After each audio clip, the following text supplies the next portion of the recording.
Depuis une cinquantaine d'années, la Guinée ne s'est pas dotée d'une politique pénitentiaire.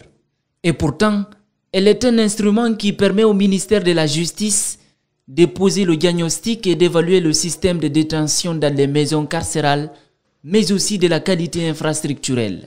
C'est dans ce cadre que Charles Wright a entamé cette visite par la maison centrale des Coronti avant la mise en application de la dite politique. Aujourd'hui, après l'adoption de cette politique pénale, il était nécessaire, avant de procéder à son déroulé, de faire un petit tour de constatation et d'évaluation qui va être suivi d'une mission d'inspection approfondie. Aujourd'hui, nombreux sont des prisonniers qui sont malades. Le ministre profite de cette tournée pour assurer que leur prise en charge médicale est nécessaire en tenant compte du statut du malade. Mais avant, la réhabilitation des infirmeries. C'est que les infirmeries qui doivent assurer en quelque sorte la prise en charge sanitaire sont en manque de médicaments. Et ce que j'ai envisagé, c'est dans un bref délai, s'occuper de l'approvisionnement de ces infirmeries. Récemment, des prisonniers sur lesquels la politique de tolérance zéro est signée se sont évadés de la prison centrale de Dubreka. Il s'agit notamment des cas de détention illégale d'armes, mais aussi des cas de viol.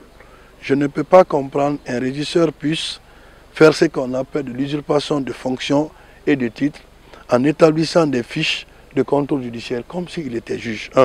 Avant de terminer sa tournée, Charles Wright a rencontré les anciens dignitaires en prison accusés pour des faits présumés de détournement.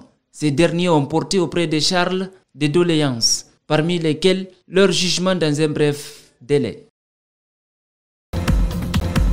Derrière ces marmites de 10 kg chacune, Abibatouba remue et assaisonne les ingrédients. Sous une forte chaleur dégagée par les rayons solaires, la vapeur et celui des fourneaux, sa main ne s'arrête pas. Mais elle n'a pas le choix. Ce métier lui a permis de joindre les deux bouts après le décès de son mari.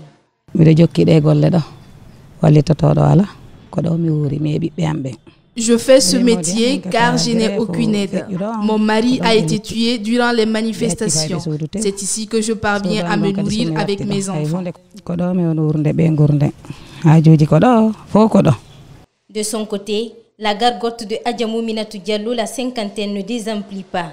Elle évolue dans la restauration depuis 29 ans, ce malgré les problèmes de santé auxquels elle a dû faire face durant ces années.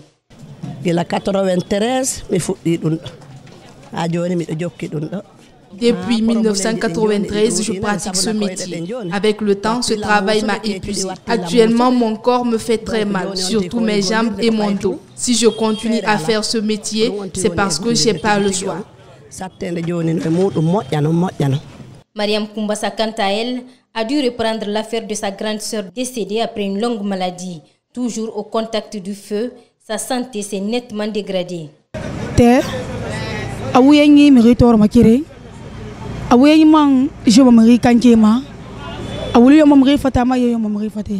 Le feu est très dangereux et ça joue sur les poumons.